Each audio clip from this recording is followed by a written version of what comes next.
This is Karen with newclevelandradio.net, and it's time for ISMs.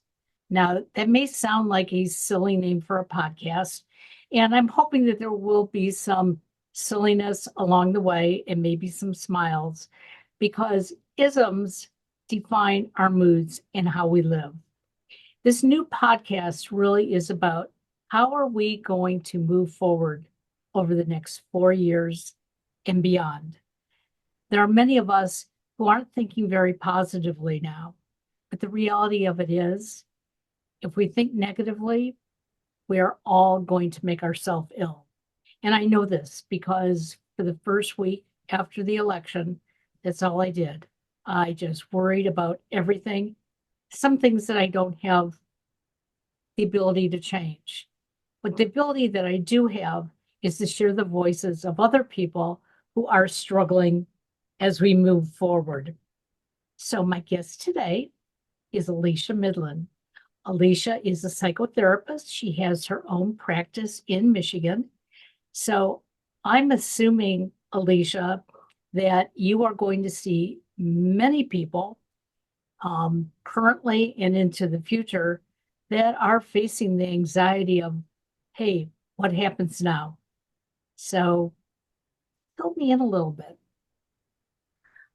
Well, yes. I mean, yes, as being a trauma therapist, and I mean, most of my my patients that I see are with trauma. Um, a lot. I am an ally of the LGBTQ community. Yes, the election has affected uh, the a lot of my patients. So that has come up a lot. Um, I think within there's been a shift anyway prior to the election. I Sure. mean, we have just come out of a pandemic. A lot, and we're seeing the effects of the pandemic as well. So, we're living in turbulent times to begin with. So, um, so we're jumping from one frying pan into another frying pan. Um, and then also I'm Jewish, and part of the Jewish community, and we're a little bit past now a year from the October 7th attacks in Israel, and that still hasn't been resolved.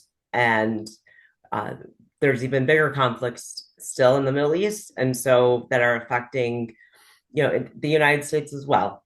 So we're having lots of conflict. So to say the least, yes, my practice is very it's constant here in Michigan. So And you're you want to raising, pick a topic that I'm not affected by.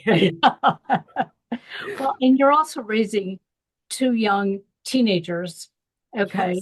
Yes. And I'm sure when you were growing up and thinking about someday I'm going to get married and someday I'm going to have kids and I'm going to have a family, I know growing up in the 60s, 70s, and 80s, we didn't think that anything like this would cause so much anxiety.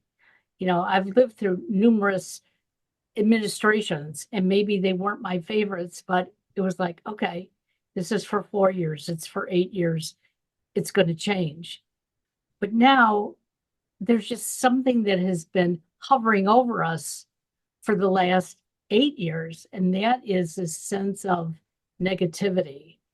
And so, how do you help your kids stay positive? Because they're hearing so much on social media and amongst their friends and your own discussions.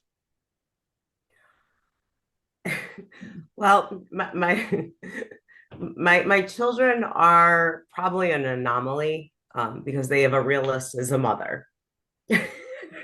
So I probably unfair question there.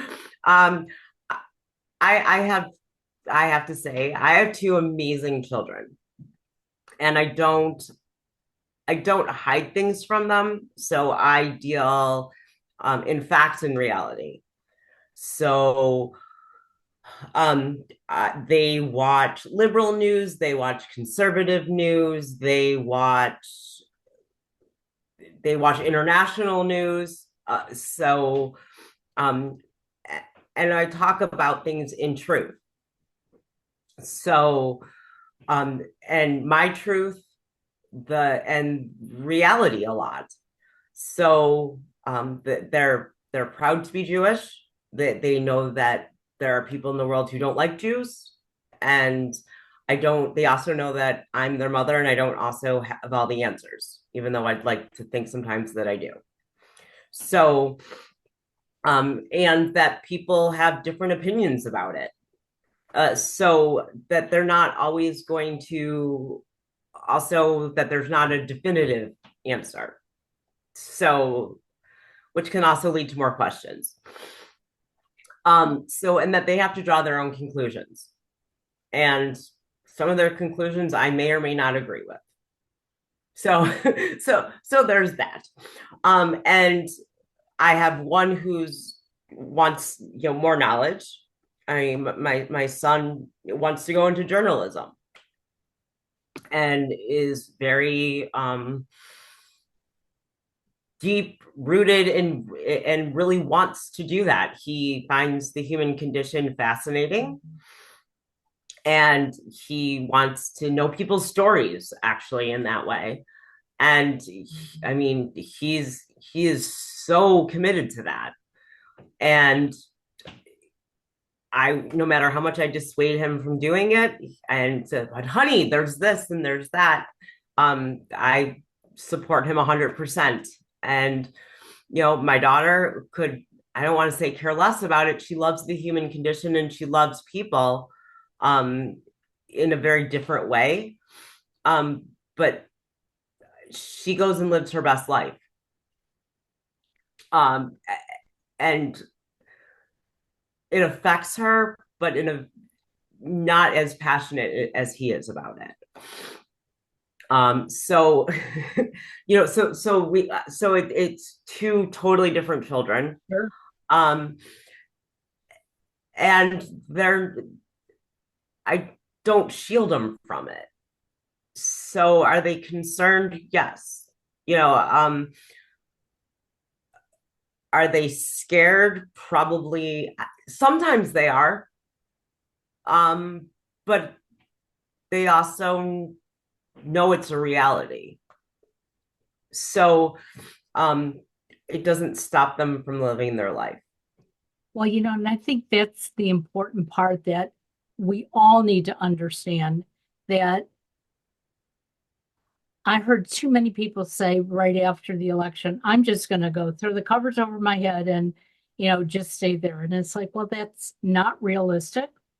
And you'd get tired of being under the covers.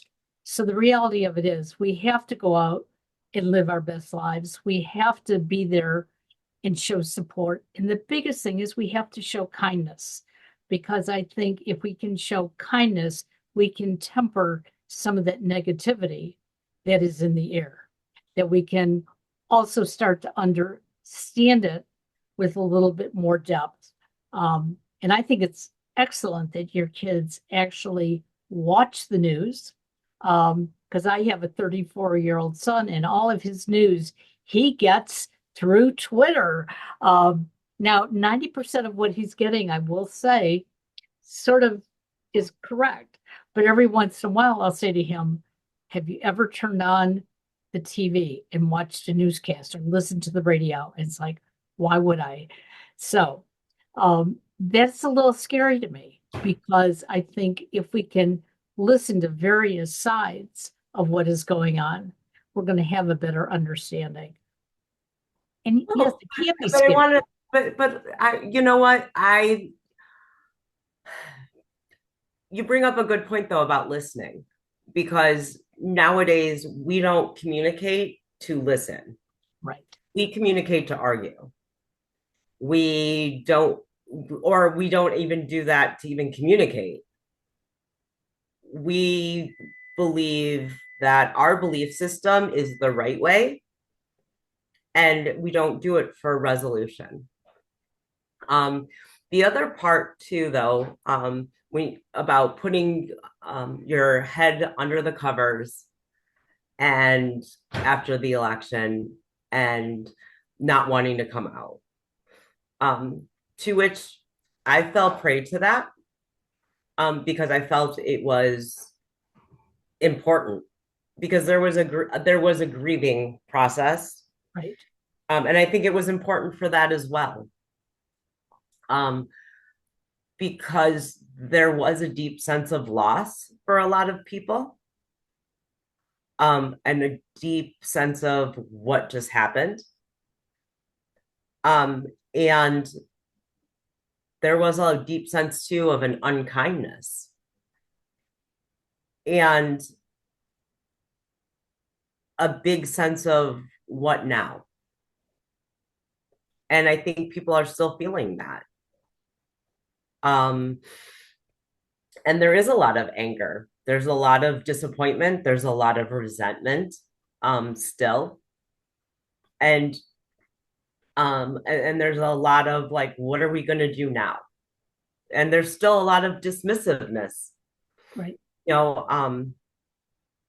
there's a lot of like what are we going to do? What's the next steps? um you're talking about the positivity. What is the positivity that is coming from this? Some of the things that I have found, that I'm utilizing in my own life, finding out really a sense of community, um sense of who my people are, really, um actually taking a step back, finding out who I thought my people were, reevaluating. Uh, I remember when we were back at COVID times, and and there was the mask. It feels like the mask versus the no mask Right. people. Yep. And we had that conversation years ago. And I was thinking about that, and I was like, no, I have to do what's right for my family. And I got a lot of flask about that too. Like, oh, you didn't do this. Well, right, because I'm not about to mandate to people and telling them what to do versus what Right. not to do. And I kind of felt that way about the election too. I was like, you know what? Um, I'm gonna let people, because I'm not a dictator. My children would sometimes disagree about that. My significant other would disagree about that, but you know what? I'm a firm believer, and people will show you exactly who they are. And you should let them be exactly who they are. But I don't have to play in their sandbox. And it Very is important. okay. And I've always had um the viewpoint of people don't have to like me. And I'm okay with that. Yeah, I don't have to like everybody either. Um, I don't also have to play in their sandbox, and I don't have to let them play in my sandbox. And so protecting my peace and my happiness and keeping my positivity. And how do I do that, right? How do you keep your positivity? Mine is through action. What makes me happy? What keeps my sanity? So what are some of the things that I like to do? And so after the election, what are things that I like to do? Well, I used to be a feminist, and then I got mad at the feminist movement because I felt that um, not that I was a man hater, but I felt that they were just condemning a lot of men for a long time. Um, Sometimes I look at it and go, now with some good reason, but not, being general, Right. that's not good either. Um, I like to, support other women and uplift women. So I, look for women businesses, people who are like-minded, like, things that I like to support, Sure. and so that makes me feel good supporting causes that are similar in interests. So, that's positive to me, sending out positive messages. Now, don't get me wrong, a good shovel and some tarps and digging holes in, backyards, I'm all up for that too. So, there's that. But, you know, no, just kidding. It's a joke. Construction, that's not my thing. But, I mean, the creative side of things, like the things that I can get involved in. Um, I'm almost 50 years old, and would I go to a protest? Yes, but I'm also a mother, so I have to like be real about certain things that I have to be a little bit less feral in Sure. my older age right now. Um, but those kind of things, getting back into the arts, those things. So, Zoom just put something up there. Ignore it. Zoom okay. does that to us. Oh, good.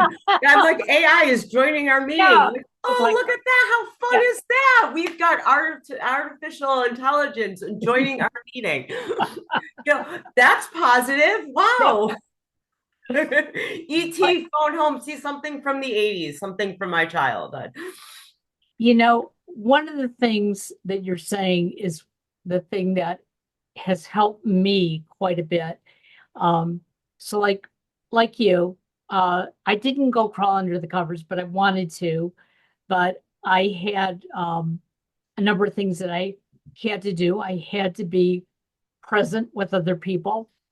And I wasn't completely myself when I realized that. That's when I said, I've got to do something because I can't live like this. This is not the way I want to live. Now, it's not that I'm not going to have bad moments, bad days, hopefully not bad weeks, but hey, anything's possible. But I feel like we all need to find something every day that brings positivity into our life, whether it's appreciating your family or appreciating that you're not with your family. Um, and some of you will be saying that next week on Thanksgiving, like, I'm so glad I'm not with the family. Um, but there are things that we can do to get through this. And I do think at some point we're going to see that the opposite poles that are going on in our communities right now, they're not going to be as great as they are today because we have to learn to live together. And that is important.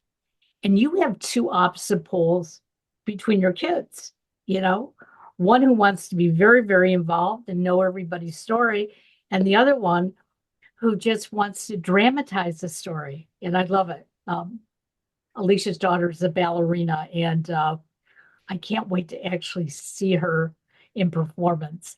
But they're each, like you said, trying to live their best lives. They're doing well in school. They're doing the things that they want to do in the future. And as adults, we have to do the same thing. Yeah, but it's scary though. Hey, you talk about like life 20, 30 years ago. Okay, as a child, didn't think like, oh, I healthcare. You know, I grew up and I'm very blessed that I have an amazing father that was like, you can do everything, anything that you put your mind to. You can have the world. Okay, great. And then I became a teenager, and then, oh, but now I'm now realizing I'm a female and I can't play football. But I could go play football, 3 years ago with the boys, and now I can't because, I'm a girl, I'm going to get hurt. I don't know why that is because, now I'm a girl. But 3 years ago, I was still a girl, and that you just can't do those things. And then, it starts to like society changes, right? You have all these things. And then, flash forward now, um, everyone before was like, oh, calm down, Alicia, Roe v. Wade is not going to get overturned. Well, I'm not a card carrying Democrat. I'm an independent. Not that it's anyone's business, but just for the record and for the world, I'm a card carrying independent because I'm a free spirit. I can't be held to one party.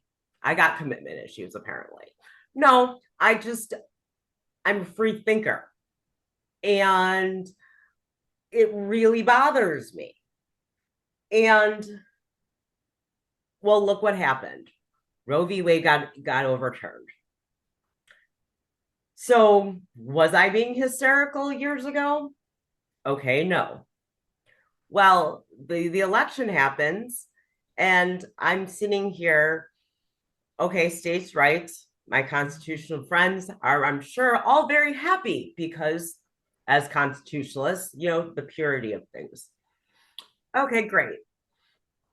Well, some of the state laws are very scary. Yes. Because laws written in, the 1800s. So I'm also a thinker, and things start to really scare me. And, so positively scaring me. So I'm already said I'm close to 50 years old, and I'm thinking, how can I convince an OB to give me a hysterectomy? And then I'm thinking, possibly to protect my 12-year-old daughter, that she needs to get an IUD now because of something down the road, that now for body autonomy, and all these things are going through my head under the umbrella of I want to protect my child, which never in a gazillion years have I ever thought that I would have these thoughts. Right. And so I just want to let you know, no, I'm not getting a hysterectomy. I'm not electively getting a hysterectomy. I calmed myself down, and no, I'm not sitting down having a conversation with my 12-year-old who's not sexually active and who thinks boys are still icky. She would look at me and go, ew, and you're nuts, and calm down, mom. She's not getting an IUD or anything like that. But these were going to my head. But then there's the other thought of, should I be stocking up, even though technically I have a Democratic, governor right now. And the key word for that, right, is right now. Should I be having Plan B stocked up in my house? Which, because my ADHD did kick in a little bit ago, of the conversation that we had, that would that make me positive that every single day I still have control over my life and I still have things in my house, because for right now I own my house. And so for today, when I wake up and I go, okay, this is the reality. Because honestly, every day can we wake up and say, today I have to look for the one thing that's going to make me happy. Sometimes it's a struggle just to even say, today I'm going to be content. It's true. And so I think that we have to look at things and be real. Because I think that every single day, like the problems of today are so different than what they were 10 years ago, than what they were 15 years ago. And what is so earth shattering to me and to you is not earth shattering to my children. Right. Exactly. Um, and oh, so you're saying about your son about getting the news. So the blessing and the curse of social media. And I laugh because we're using social media right now. Right Like now. Yes. it's funny, right? Like we're in two different states, totally connected. And, we would have never, this would have never happened 30 years ago. And like, except for the Brady Bunch and the cute little, and that was 40 years ago. Like that was right? 40 years ago? Something like that. Yeah. Yeah. I mean, and then, the Muppets with like the little, like, oh my God. But anyway, total ADHD moment. But, so, I mean, technology, but TikTok has actually been better and beneficial. And you trusting, some of the stuff obviously you can't trust. And then, what can we trust even then from the media? It's true. you know and so, can I trust what the news sources say? Because, oh well, this is owned by this person, and then they're there today, gone tomorrow, because this person didn't like what this person said. um Facebook said this, or the Facebook, or this Instagram, or this PR person. And it's like, okay, so where is this is from this person's point of view. Right. And so but I'm actually finding, and I find myself, I like to think I'm a fairly intelligent human being. Um, but I'm going on TikTok and I'm here, like, I'm watching people who are every like like normal, whatever that means, of every when the hurricane stuff. Well, they look like they're in the middle of the hurricane. They look like they're on the beach. And now they're vetted, right? Now we have to be vetted people. And I'm watching, what I'm seeing with my own two eyes because of the cute little camera phone. But now then we've got like the AI thing that just came up, or IA, or whatever it is. See, now I'm old again because I've got the hand motions and the things, and I don't know what they are. But it is what it is, right? So we're the self-doubt, but we've got what we're witnessing. And so either we're gaslighting all of ourselves, right, or we're living in our own fantasy lands. But, do I get scared every day my kids go to school? Yes. I get text messages. Mom, in case you hear, we're in a soft lockdown. If I don't get these text messages, like I've had 3 of them this year. Okay, Mom, I'm safe. This is what classroom I'm in. I know what the drill is. There was a bomb threat that was called into school. Okay, my heart is, out of my body. Yep. And then 20 minutes later, Mom, it was a false alarm. This is what's happened. Okay. It's like, this is commonplace. It's my kid's reality. It's awful. But this is what he's grown up. I mean, this is since he was in preschool, I think, is when Sandy Hook. He knows no different.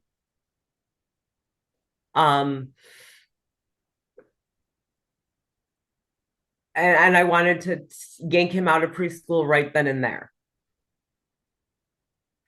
I think I should have, but that's We I can't was live on married should have. then.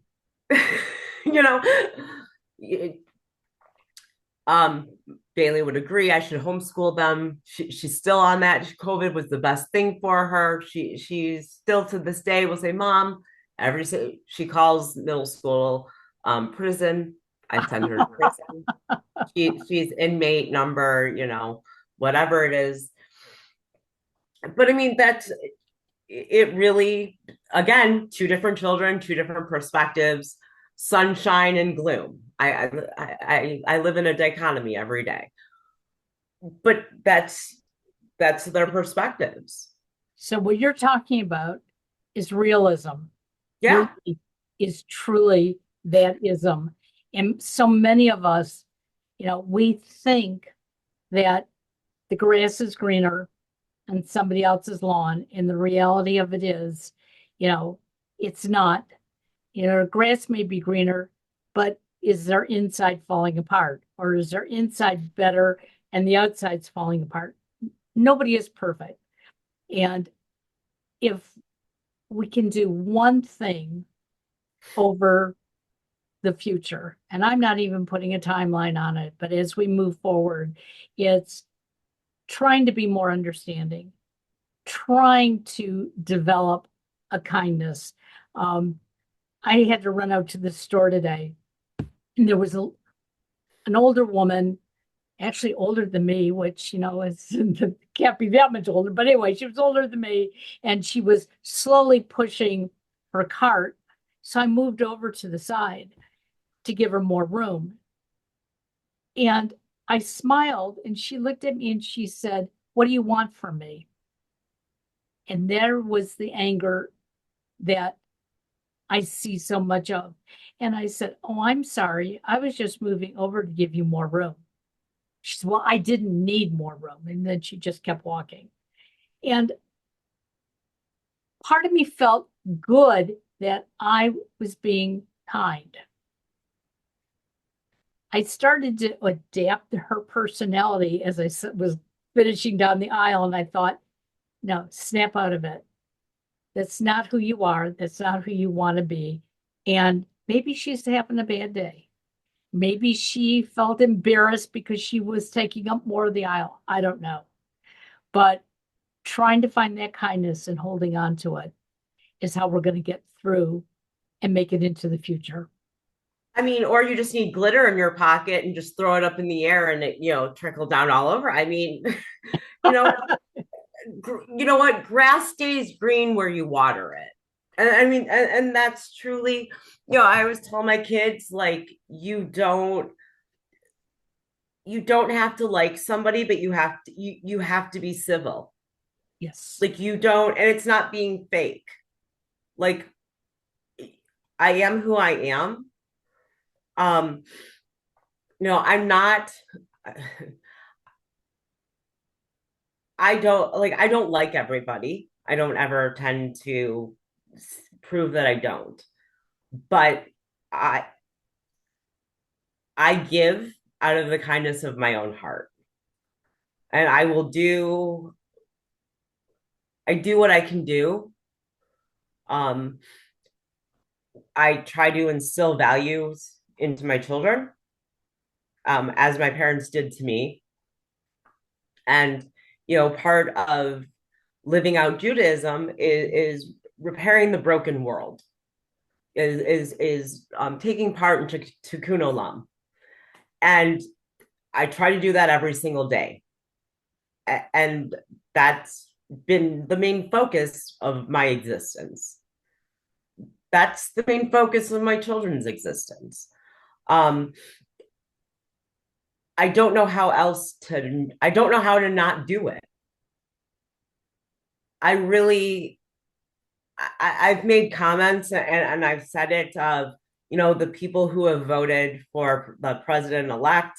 So what's going to happen is they're going to get what they're going to get. Well, you know what? Karma is karma. and that is true, and people will suffer, and that is unfortunate. um I'm still going to be me. I'm will I do things differently? Yeah, you know what? I'm going to have to do things differently. Right. Am I going to still help people that are in need of help? Absolutely. Because there are more broken people out in the world. There are more people who are suffering. Um, am I going to feel bad for the people who are suffering more? I look at it like this: the people who are already suffering in the world are going to be suffering more. Um, the people that are mean, guess what? They're still going to be mean. Right. Um, the people who are, that's the thing, right? The people who do good in the world are still going to do good. Right. The people who are, no one, I hate to say it like this, but it's true. Um, Nobody is going to February 1st wake up and go, oh God, what did I do?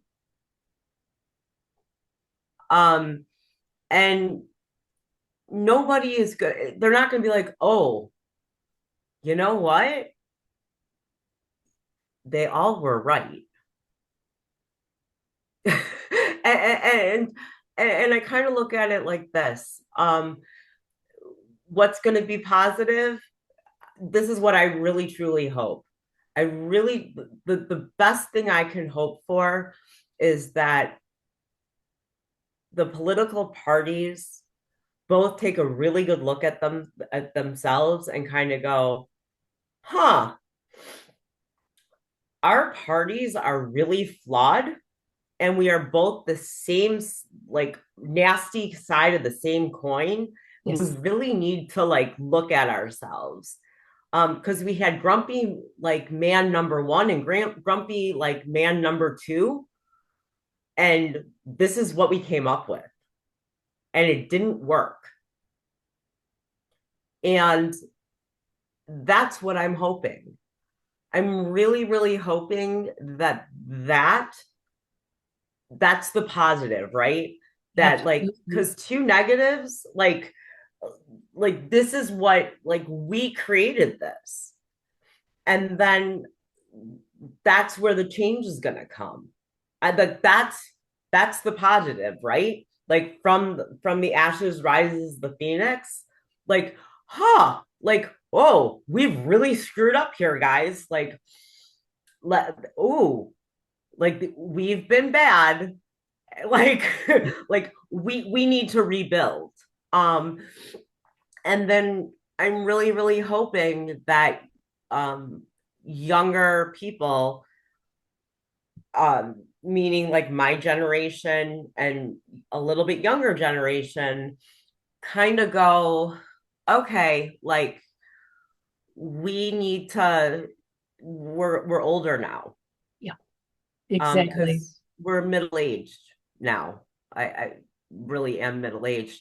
Um, but That it's makes me weird. old, so please. Well, y'all created that problem, Yeah.